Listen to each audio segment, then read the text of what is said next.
3R என்பது ஓர் இனத்தை, சமயத்தை மட்டும்தான் பாதிக்குமா?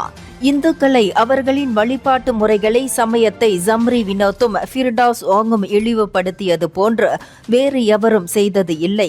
இதை மலேசிய இந்துக்கள் மட்டுமன்றி அனைத்து இனத்தவர்களும் மிக தெளிவாக உணர்ந்துள்ளனர். இந்நிலையில் நாடாளுமன்ற மக்களவையில் இன்று செவ்வாய்க்கிழமை அளித்த ஒரு பதிலில் சட்ட அமைச்சர் டத்தோஸ்ரீ அசாலினா ஓஸ்மான் இந்த இருவருக்கும் எதிராக நீதிமன்றத்தில் குற்றம் சாட்டுவதற்கு போதுமான ஆதாரங்கள் இல்லை என்று அட்டர்னி ஜெனரல் அலுவலகம் முடிவு செய்திருப்பதாக கூறி இந்துக்களின் தலையில் இடியை இறக்கியிருக்கிறார். அமைச்சரின் இந்த பதிலால் மலேசிய இந்துக்கள் அதிர்ச்சியில் உறைந்து போயிருக்கின்றனர்.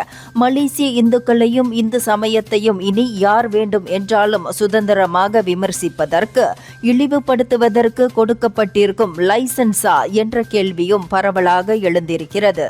இந்தியர்களின் இதய குரல் மக்களோசை.